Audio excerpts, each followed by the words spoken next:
अस्सलाम वालेकुम। जैसा कि आप लोग जानते हैं कि आज जो है 10 मार्च है और आज 4 रियासतों में जो इलेक्शन हुआ था उसका वो रिज़ल्ट आ चुका है और सुबह से ही सारे 4 स्टेट्स के रिज़ल्ट देखने का इत्तेफाक हो रहा। तो बड़ा अफसोस हुआ उत्तर प्रदेश में जो भारतीय जनता पार्टी दोबारा इंतखाबात जीती है, तो आने वाले हिंदुस्तान के लिए बहुत ही ख़तरनाक बात है। जो 4 रियासतें इंतखाबात में हिस्सा लिए थे, जिसमें उत्तराखंड है और आपके उत्तर प्रदेश, पंजाब, गोवा और मणिपुर, यानी 5 रियासतों में जो इलेक्शन हुआ। पंजाब का जो रिज़ल्ट है वो बहुत ही अच्छा रिज़ल्ट है कि वहाँ पर जो है आम आदमी पार्टी की क्लीन स्वीप बताई गई है और काबिल मुबारकबाद है आम आदमी पार्टी के जो चीफ मिनिस्टरियल कैंडिडेट हैं वहाँ पर। बहुत मेहनत किए ये लोग और पंजाब की आवाम को भी मुबारकबाद है कि एक अच्छी सरकार, जो नॉन करप्ट सरकार रहेगी वो। और उसके बाद में जो है गोवा में फिर से वही मायूस कुन कि भारतीय जनता पार्टी 20 और इंडियन कांग्रेस 11 रहे वहाँ पर। आने वाले दिनों में भारतीय जनता पार्टी, ये जो कांग्रेस के एमएलए जीते हैं वो भी भारतीय जनता पार्टी में जाने के इम्कानात है। फिर मणिपुर का भी भारतीय जनता पार्टी, यानी 32, जो मणिपुर में जो फ़िरका परस्ती की जा रही थी मुसलसल तौर पर, यानी जो गोश्त की दुकानों को बंद किया जा रहा था, मंदिर के करीब में कोई चिकन नहीं बेचना, कोई मटन नहीं बेचना, और मणिपुर के चीफ मिनिस्टर से आए दिन जो फ़िरका परस्ती की बयानात दे रहे थे, वहाँ पर डेवलपमेंट को बैक बर्नर पर रखते हुए फ़िरका परस्ती को आगे किया गया, इसलिए बीजेपी की कामयाबी हुई वहाँ पर। और आपके उत्तराखंड में भी वैसे ही 47 भारतीय जनता पार्टी को आई है। लेकिन उत्तर प्रदेश में जो इलेक्शन के जब से स्टार्ट हुआ, ये बताया जा रहा था कि कहीं ना कहीं समाजवादी पार्टी की सरकार बनेगी। और जो रैलीस में जो अवाम का हुजूम देखा जा रहा था, और लेकिन जो मीडिया का रोल रहा भारतीय जनता पार्टी को जिताने के लिए, 2 कारण थे भारतीय जनता पार्टी को जीतने के वहाँ पर। एक जो है जो मीडिया का रोल है, जो शुरू दिन से मीडिया जो योगी मोदी के बारे में जो चर्चाएं चला रही थी, उसके बाद में जो हमारे हैदराबाद की मजलिस इत्तेहादुल मुस्लिमीन की क़यादत असदुद्दीन ओवैसी और इनकी पूरी जमात जाकर वहाँ पर पिछले 4 महीने से कोशिश कर रहे थे। बड़े हैरत की बात है कि आज सुबह से लोग मुझे टेलीफ़ोन कर कर ये पूछ रहे हैं कि मजलिस वाले जाके वहाँ पर जिता दिए, असदुद्दीन ओवैसी जाके बीजेपी को जिता दिए। देखिए, बात ऐसी है कि जो लोग सियासत में हैं ये बहुत खूब जान सकते हैं कि सियासत में असदुद्दीन ओवैसी को और अकबरुद्दीन ओवैसी को ज़िंदा रहना है, तो उनको जो है बीजेपी के इशारे पर नाचना है। तो अब आप इसके अंदर जो है असदुद्दीन ओवैसी को अगर आप कटघरे में ठहराने की कोशिश करेंगे तो मैं समझता हूँ कि ये बात गलत होगी। लेकिन क्योंकि इनकी मजबूरी है, अगर असदुद्दीन ओवैसी बीजेपी के इशारे पर नहीं नाचेंगे, अगर वो जाकर सेकुलर वोट को कट नहीं करेंगे, तो फिर जिस तरीके से आज़म खान या उनके बेटे अब्दुल्ला आज़म खान जैसा जेल में है, इनको भी जेल में रहना पड़ेगा। तो अब यहाँ पर बात यह है कि जो आने वाले 5 साल में जो मुसलमानों पर जुल्म होगा, जो क़त्ल गारतगिरी होगी, जो बुलडोज़र चलेगा, खैर हम तो अल्लाह के मानने वाले हैं, हम किसी बीजेपी योगी मोदी से हम डरने वाले नहीं हैं। लेकिन ये जो उत्तर प्रदेश में 2017 से लेकर 2021 तक जुल्म हुआ और 2022 के इलेक्शन में बीजेपी की कामयाबी के बाद में जुल्म होगा, इसके लिए हैदराबाद के मुसलमान भी ज़िम्मेदार हैं। अब आप पूछेंगे कि भाई ये हैदराबाद के मुसलमान कैसा ज़िम्मेदार है? जितने तंजीमें, उलमा, मशाइखीन, जो बोगस वोटर जो हज़ार रुपए लेकर मजलिस की क़यादत को मजबूत किए हैदराबाद में, ये हैदराबाद की क़यादत आपके इक़्तिदार का, आपके वोट का नाजायज़ इस्तेमाल करते हुए उत्तर प्रदेश जाकर जो है वहाँ पर भारतीय जनता पार्टी को कामयाब करके आई है। इससे पहले महाराष्ट्र में कोशिश करे, कामयाब करे, लेकिन वहाँ पर एक शिवसेना, एनसीपी, कांग्रेस, बीजेपी को इक़्तिदार से दूर रखे। फिर उसके बाद में बिहार गए ये लोग, वहाँ पर जो है आरजेडी को 15 एमएलए सराय, अगर 15 एमएलए आरजेडी जीत जाती, और बहुत ही कम थिन मेजॉरिटी थी वहाँ पर एमआईएम के और आरजेडी के, यानी आरजेडी, जेडीयू और जो आरजेडी बोलिए या बीजेपी के उम्मीदवारों की जीत का जो अंतर था बहुत कम था। जहाँ पर भी एमआईएम वहाँ पर लड़ी, बिहार में 1500 वोट लेकर वहाँ पर यानी नीतीश कुमार और बीजेपी की सरकार को बनाने में कामयाब हो गई। तो मैं फिर बार बार कह रहा हूँ कि हैदराबाद के जो बोगस वोटर्स जिन्होंने 1500 रुपये लेकर यहाँ पर मजलिस को कामयाब किया, यहाँ के जितने उलमा मशाइखीन जो मजलिस की तायीद किए, अब ये जो 2017 से जो 2022 तक जो जुल्म हुआ और जो 2022 के बाद में मुसलमानों पर जुल्म होगा, उसके राज जिम्मेदार हैदराबाद के वोटर्स रहेंगे। क्योंकि हैदराबाद के वोटर्स ने एक ऐसी क़यादत को चुना जो बीजेपी की आलायकार बनकर उत्तर प्रदेश में 4 महीने से वहाँ पर नाच नाच के, बीजेपी के इशारे पर नाच नाच के वहाँ पर उत्तर प्रदेश में दोबारा सारा वर्ल्ड मीडिया ये बोल रहा था कि योगी नहीं जीतेगा, कुछ गोदी मीडिया बोल रहा था, लेकिन वहाँ पर जाकर जिता कर आए। तो मजलिस इत्तेहादुल मुस्लिमीन के लोग जो जुमला 100 सीट लड़वाए थे ये लोग, तो मैं अभी कुछ एसेस किया, तकरीबन एक 15 सीट का हम एसेस करें, क्योंकि इलेक्शन कमीशन की साइट पे जो है वे बहुत देर से आ रहे थे। 2017 में ऑल इंडिया मजलिस इत्तेहादुल मुस्लिमीन 38 सीट लड़वाई थी, और 38 सीट पे लड़वाने से होता यह है उमन के वहाँ पर आप ज़्यादा सीट लड़ाओ या कम सीट लड़ाओ, आपका प्रेजेंस जो है, आपके बयानात जो है, वो कहीं ना कहीं फ़िरक़ा परस्त ताकतों को मुत्तहिद कर रहे थे। तो अब आप ये बोलिए कि मैं अगर गोवा में नहीं लड़ा, बीजेपी वहाँ कैसा जीती? तो उत्तर प्रदेश का असर गोवा में भी हुआ, उत्तर प्रदेश का असर उत्तराखंड में भी हुआ, उत्तर प्रदेश का असर जो है दूसरे जो 3-4 रियासतों में इलेक्शन हुए वहाँ पर उत्तर प्रदेश का असर बराबर हुआ। तो अब जो है कि एक अखबार यानी टोटल वोट लास्ट टाइम 2017 में जो वोट लिए थे 38 सीट लड़ने पर ये लोग 2.0 वोट लिए थे मजलिस वाले। आज अब आप बोलिए क्या उत्तर प्रदेश के मुसलमानों को शऊर आ गया कि मजलिस इत्तेहादुल मुस्लिमीन को उतने वोट नहीं दिए जितने लास्ट टाइम दिए थे?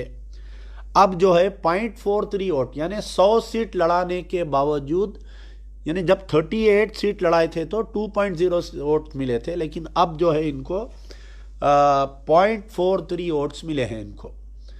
तो ये बड़े शर्म की बात है। असदुद्दीन ओवैसी अगर ये कह रहे हैं कि यानी अब इलेक्शन के बाद में समाजवादी पार्टी से लेकर हर पार्टी के लोग ये बोले कि उत्तर प्रदेश में बड़े पैमाने पर धांधलियाँ हैं, यानी बीजेपी को जिता के असदुद्दीन ओवैसी खामोश नहीं बैठे। बीजेपी को जिताने के बाद में अभी 2 घंटे पहले असदुद्दीन ओवैसी अपने चुनिंदा कुछ रिपोर्टरों को बुलाकर, कोई एएनआई के इनको उनको बुलाकर इनका मनमानी सवाल करवाए, मनमानी उन्हें जवाब दिए। तो उसमें सबसे बड़ी ये चीज़ की है कि अभी जिता के इन्हों खामोश नहीं बैठे, इन्हों अभी भी जो है कि बीजेपी के आलायकार बन के इन्हों ये कोशिश कर रही कि जो समाजवादी पार्टी की तरफ से, जो कांग्रेस की तरफ से या दीगर जमातों की तरफ से ये जो बीजेपी की धांधलियों पर ईवीएम, यानी ईवीएम में किस कदर गड़बड़ की गई, गाड़ियों में बैलेट पेपर्स निकल रहे थे, ईवीएम्स निकल रहे थे, मशीन्स। तो असदुद्दीन ओवैसी का स्टेटमेंट ये बड़ा दुख भरा रहा आज का कि ईवीएम में हम कोई डाउट नहीं है हमारे को, यानी जो बात बीजेपी बोल रही वो बात असदुद्दीन ओवैसी बोल रही, आंखों में फिर से धूल झोंक रही कि ईवीएम में कोई धांधलियाँ करके बीजेपी उत्तर प्रदेश में इक़्तिदार नहीं जीती, बल्कि बीजेपी को आवाम जिताई बोल के। तो मैं जो है कुछ चंद कॉन्स्टेंसीज का हम जो है असेसमेंट किए, उत्तर प्रदेश में जहाँ मजलिस इत्तेहादुल मुस्लिमीन 100 सीट लड़वाई थी। मैं सबसे पहले कि बड़े शर्म की बात है कि वहाँ के जो उत्तर प्रदेश के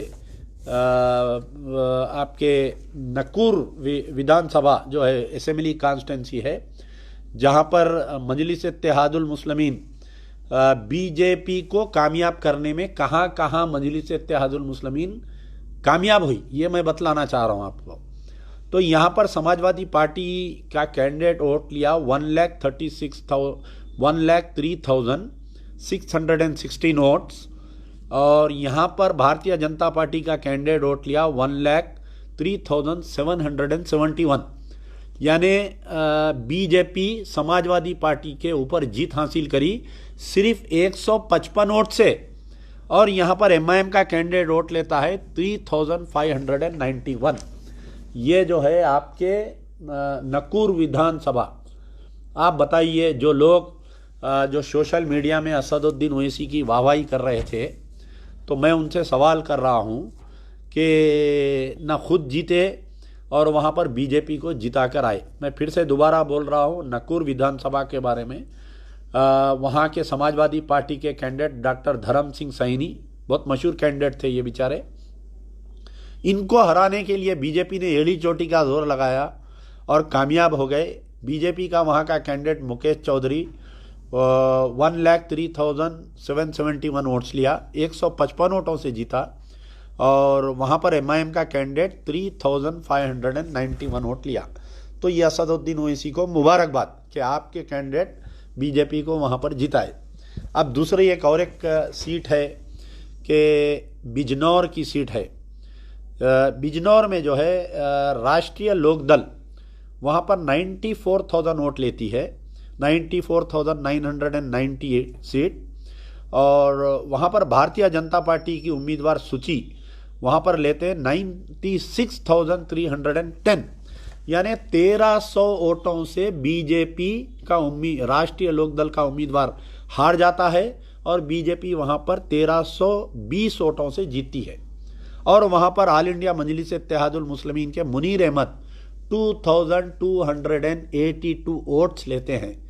यानी जो आरएलडी को जो मुस्लिम वोट जाने का था वो एमआईएम वाले काट लिए। काटने की वजह से जो है वहाँ पर बीजेपी जीत गई। असदुद्दीन ओवैसी को ये दूसरी बीजेपी की जीत के ऊपर मैं मुबारकबाद देता हूँ। ना सिर्फ असदुद्दीन ओवैसी को, बल्कि जो महाराष्ट्र से गए थे ना, पठान साहब जाके बोले ये असदुद्दीन ओवैसी फ्लावर नहीं है फायर है, तो यकीनन असदुद्दीन ओवैसी फ्लावर नहीं है फायर है, बीजेपी का फ्लावर है असदुद्दीन ओवैसी। ये जो है बीजेपी का कमल का फूल है असदुद्दीन ओवैसी। तो तमाम को मुबारकबाद। जो बिहार के 4-5 एमएलए गए थे उनको मुबारकबाद, महाराष्ट्र के जो मेंबर ऑफ पार्लियामेंट इम्तियाज़ जलील गए थे उनको मुबारकबाद, महाराष्ट्र के 2 एमएलए गए थे उनको मुबारकबाद, हैदराबाद के जो 6 एमएलए हमारे अकबरुद्दीन ओवैसी तो नहीं गए डर के, कहाँ कुछ भी हो जाता कि बोल के, तो उन तमाम को, ये जितने पालतू गए थे यहाँ से, उन तमाम को मुबारकबाद के भारतीय जनता पार्टी को जिताने में आपके सदर कामयाब हो। एक बड़ा जश्न मनाइए, दारुसलाम में बड़ा जलसा करिए, आपके सदर को मिस्री में तोलिए, सिक्कों में तोलिए, बकरे काटिए और बड़ी महफिल रखिए, मुबारकबाद पेश करिए आपके सदर को कि सदर साहब आप कामयाब हो गए, जेल को जाने से आप बच गए। अगर खुदा ना खास्ता वहाँ पर बीजेपी हार जाती तो आपके ऊपर गुस्सा निकलता, छोटे भाई को जेल को भेज देते, इनकम टैक्स के धावे हो जाते, ईडी के धावे हो जाते। तो ये तमाम मजलिस के जितने इलीगल कारोबार करने वाले उन तमाम को मुबारकबाद। एक और एक असेंबली कॉन्स्टिट्यूंसी के बारे में मैं आपको बताना चाहता हूँ, मुजफ्फरनगर के मुसलमानों के ऊपर बीजेपी को मुसल्लत कर दिया असदुद्दीन ओवैसी।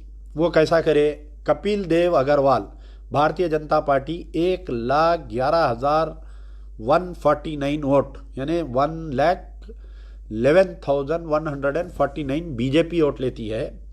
सौरभ वहाँ के राष्ट्रीय लोकदल के कैंडिडेट 93,000 वोट लेते हैं, यानी 18,000 वोटों से हारते हैं। और वहाँ पर मजलिस इत्तेहादुल मुस्लिमीन का कैंडिडेट 4,000 वोट लेता है। अब आप बहस करेंगे कि भाई 4,000 वोट से क्या होता, तो अगर ये मजलिस के 4000 वोट आरएलडी को जाते तो उन्हें 8000 आगे हो जाता। वहाँ मजलिस प्रेजेंट नहीं रहती तो वहाँ पर जो फिरका परस्त ताकतें एक हुई हैं वो एक नहीं होते। तो ये तीसरी मुबारकबाद। अभी मैं सिर्फ खाली 15 सीटों के ऊपर असेसमेंट किया हूँ, क्योंकि 100 सीट है, टाइम लग रहा। फिर कल आऊँगा आपके दरमियान में, परसों आऊँगा। इनका पूरा पोस्टमार्टम करना ज़रूरी है, कौम को जब तक शऊर नहीं आती। तो ये एक और एक सीट हो गई।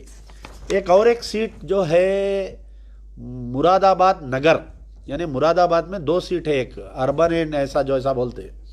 तो वहाँ पर भी जो है बीजेपी को कामयाब करने में असदुद्दीन ओवैसी, इनके पूरे वो फ्लावर, इनका फिर इनका और एक बोतल का जिन, और ये पूरों को मैं मुबारकबाद देता हूँ कि मोहम्मद यूसुफ अंसारी समाजवादी पार्टी के कैंडिडेट वोट लेते हैं 1,47,069 वोट, और रितेश कुमार भारतीय जनता पार्टी के कैंडिडेट वोट लेते हैं 1,47,784 वोट, यानी 715 वोट से बीजेपी को असदुद्दीन ओवैसी ने कामयाब किया। मुरादनगर में मजलिस इत्तेहादुल मुस्लिमीन का वकीर रशीद ऑल इंडिया मजलिस इत्तेहादुल मुस्लिमीन वोट लेते हैं, वहाँ पर 2658 वोट लेते हैं। कैसे शर्म की बात है, देखिए 715 वोट से बीजेपी को जिता दिए। मुरादाबाद नगर जहाँ पर 60% मुस्लिम आबादी है, वहाँ पर आप बीजेपी को मुसल्लत कर दिए। अल्लाह के ने क्या जवाब देंगे नहीं मालूम।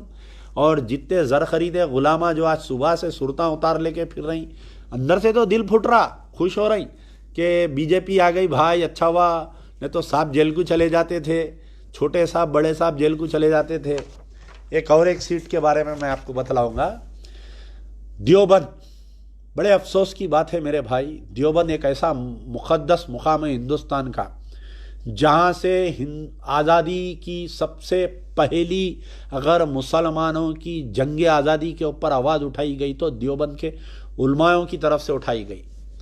बड़े शर्म की बात है, बड़े अफसोस की बात है कि असदुद्दीन ओवैसी वहाँ पर जाकर वहाँ के जो मदनी ख़ानदान में हैं उनके एक शख्स को पटाकर पैसे दे के कैसागी करके, क्योंकि देवबंद बीजेपी को जीतना बहुत ज़रूरी था। हिंदुस्तान में मुसलमानों के हौसलों को पस्त करना है तो बीजेपी को वहाँ जीतना ज़रूरी था, और बीजेपी कामयाब हो गई वहाँ पर भी जीतने के लिए। तो समाजवादी पार्टी के कार्तिक राणा 86,511 वोट लेते हैं, और भारतीय जनता पार्टी का ब्रिजेश 93,478 वोट लेते हैं, और बीजेपी समाजवादी पार्टी से 6,967 वोट से जीत हासिल करती है। मुरादाबाद की मुक़द्दस ज़मीन पर, मुरादाबाद के वो दानिश्वरान इस्लाम, मुरादाबाद के वो हमारे जो आज़ादी में आवाज़ उठाए थे उलमा मशाइखीन, उन तमाम की मेहनत पे असदुद्दीन ओवैसी ज़ाफ़रानी रंग चढ़ाकर सुकून से आके हैदराबाद में बैठ गए। मजलिस के उम्मीदवार यानी 6,967 वोट से बीजेपी मुरादनगर जीतती है।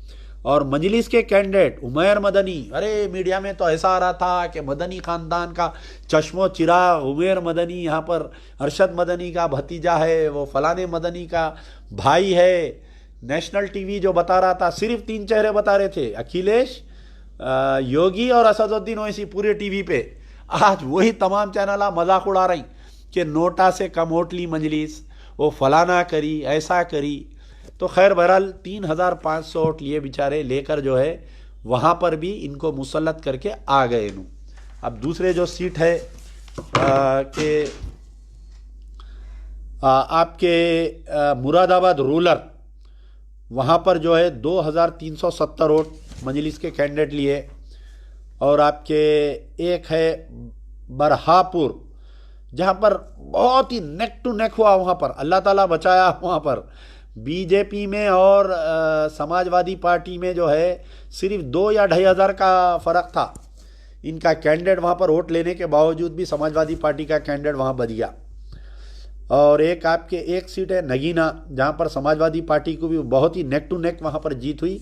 मजलिस के कैंडिडेट को वहाँ पर कुछ 9,000 वोट लिए वहाँ पर, लेकिन इनकी साजिश वहाँ कामयाब नहीं हुई। यानी कहीं भी आप, हैरत की बात यह है कि शौकत अली ऑल इंडिया मजलिस इत्तेहादुल मुस्लिमीन के सदर, लास्ट टाइम बेचारे एक जगह से इलेक्शन लड़े, ज़मानत भी नहीं बची उनकी। इस मर्तबा क्या किया गया कि ओम प्रकाश राजभर, ये एक दलितों के बहुत बड़े लीडर है उत्तर प्रदेश से, इन्हों जो है योगी की सरकार में मंत्री रहते हुए 12 एमएलए को लेकर रिज़ाइन करे। उन्होंने रिज़ाइन करके उन्होंने जो है आके समाजवादी पार्टी में जो गठबंधन बनाए थे उसके अंदर शामिल होके बीजेपी को हराने के लिए, यानी अखिलेश यादव से ज़्यादा अगर कोई सख्त तकरीर कर रहा था योगी और मोदी के खिलाफ में तो उसका नाम था ओम प्रकाश राजभर। ओम प्रकाश राजभर को हराने के वास्ते बीजेपी एड़ी चोटी का जोर लगा दी, हर वो कोशिश करे, लेकिन वो बेचारे जीत गए। ले आप सुन के हैरत होंगे, मजलिस इत्तेहादुल मुस्लिमीन के उत्तर प्रदेश के सदर शौकत अली भी वहाँ से कैंडिडेट बने। आप देखिए कितनी बड़ी साजिश हुई। और लेकिन वोट ये 1500 वोट, यानी जो स्टेट में 100 सीट इलेक्शन लड़ रही है पार्टी, वहाँ का सदर अपनी ज़मानत नहीं बचा सका। ये कितनी हैरत की बात है, देखिए आप। तो बहरहाल ये वहाँ की सीट का हो गया। कांत सीट है 2000 वोट मजलिस को। चांदपुर है जहाँ पर 1500 वोट, और आपके छत्रवाल जहाँ पर 3232 वोट मजलिस को। बुधाना 2600 वोट्स। थाना भवन 325 वोट लिए यहाँ पर मजलिस का कैंडिडेट इकराम कहते कोई All India Majlis Ittehadul Muslimeen, neck to neck टक्कर है वहाँ पर। 1,03,000 वोट जो है RLD ली और 92,000 वोट बीजेपी ली। यहाँ पर भी बीजेपी को जिताने की कोशिश करे। 325 वोट लिया इनका कैंडिडेट। फिर एक जगह जो है 8,000 वोट सहारनपुर। तो अभी मैं जो है एक तकरीबन 20 कॉन्स्टिट्यूंसीज का असेसमेंट किया हूँ। तो जहाँ जहाँ पर भी मजलिस इत्तेहादुल, ज़रूरी नहीं है कि मजलिस इत्तेहादुल मुस्लिमीन पूरे 400 सीट लड़के समाजवादी पार्टी को हराई। समाजवादी पार्टी का वोट शेयर बढ़ा, सीटा बढ़े, बहुत स्ट्रांग अपोजिशन है। तकरीबन समाजवादी पार्टी के मैं समझता हूँ कि उत्तर प्रदेश में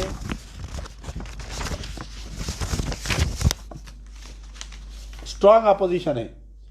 तो तकरीबन देखिए वह अभी तक जो फाइनल रिजल्ट्स निकले हैं 112 सीट हुए हैं, 254 भारतीय जनता पार्टी के सीट्स आए हैं। स्ट्रांग अपोजिशन है, पहले के वैसे हालात नहीं रहेंगे, जिसको बने उनको डोजर चला दे रहे हैं, जिसको बने उनको अंदर डाल दे रहे हैं। क्योंकि हो सकता ये भी है कि आगे चल के बीजेपी में फूट हो और योगी के और मोदी के दरमियान कुछ इख्तिलाफात होने के बाद में ये इतने सीट लेकर ही जो है हो सकता है। तो बहरहाल मेरा बोलने का मकसद ये है कि अभी और दूसरे असेसमेंट होने के बाद में अभी इतने पूरे कॉन्स्टिट्यूंसीज का असेसमेंट करूँगा मैं इंशाल्लाह। फिर कल दोबारा मुलाकात होगी। मुबारकबाद असदुद्दीन ओवैसी साहब आपको बीजेपी को जिताने के लिए, मुबारकबाद अकबरुद्दीन ओवैसी साहब को, पूरे 7 MLA जितने भी वहाँ पर गए थे, इम्तियाज़ जलील आपको मुबारकबाद, बीजेपी को जिता के आए, और लावारिस पठान आपको मुबारकबाद, फूल कमल का फूल आपको मुबारकबाद, जो अख्तरुल ईमान गए थे उनको भी मुबारकबाद, और जितने यहाँ से हैदराबाद से गुलामा गए थे तमाम को मुबारकबाद। आप बीजेपी को जिताए, लेकिन ये मत बोलो अल्लाह की रस्सी, जब अल्लाह ताला रस्सी खींचता ना ऐसे औंधे मुँह गिरते कि आज जो हालत उत्तर प्रदेश में हुई है मजलिस की, आने वाले दिनों में तेलंगाना में ये हाल बराबर होगा। मजलिस इत्तेहादुल मुस्लिमीन का ज़मानता नहीं बचेंगे। मैं एक बात बोल रहा हूँ, गौर से सुनिए पूरे मजलिस के चाहने वालों। जो सेक्रेटेरिएट की मसाजिद की शहादत पर असदुद्दीन ओवैसी खामोश थे ना, 2 मसाजिद गिरे, KCR की जो चापलूसी करे, अल्लाह की मार है ये जो उत्तर प्रदेश में कोई कैंडिडेट की ज़मानत नहीं बचा के आया, ये अल्लाह की मार है। जो असदुद्दीन ओवैसी जो तेलंगाना में 2 मसाजिद की शहादत पर खामोश थे, मस्जिद एक खाना की मस्जिद के ऊपर शहादत थे, और जो मुसलमानों को झूठ बोले, मलबा गिरा, ट्वीट करे, असदुद्दीन ओवैसी आज तुम अपना मुहासिबा करो। जब बिस्तर पे लेटेंगे अमजदुल्ला खान की बात को याद रखो, दोनों हाथ अपने सीने पर रखो, आंख बंद कर कर रखो, और याद करो कि मट्ठी की ग़िज़ा बनना है हर किसी को। कितने दिन जींगे तुम असदुद्दीन ओवैसी? 100 साल जींगे, 150 साल जींगे, लेकिन जो मस्जिद की शहादत पर तुम जो केसीआर की चापलूसी करे ना, ये अल्लाह की मार है तुम्हारे को, ये अल्लाह की। बाबा बाबरी मस्जिद में मुलविस थे, एक सीट पे आ गई थी मजलिस, फिर तोबा तिल्ला करे, कसम खाए, फिर अल्लाह में इख्तिदार दिया। अब तुम खामोश बैठे, अब तुम जीरो पे आ गए। अब ये उत्तर प्रदेश का रिएक्शन तुम्हारे को तेलंगाना की अवाम देंगी। और मैं बारहा बोल रहा हूँ कि जो लोग मजलिस इत्तेहादुल मुस्लिमीन को 2018 में 2019 में जो बोगस वोटा डाले, जो उलमा मशाइखीन साथ दिए, इन्हों अपनी ताकत का इस्तेमाल करते हुए जो उत्तर प्रदेश में जाके वहाँ पर बीजेपी को जिताए।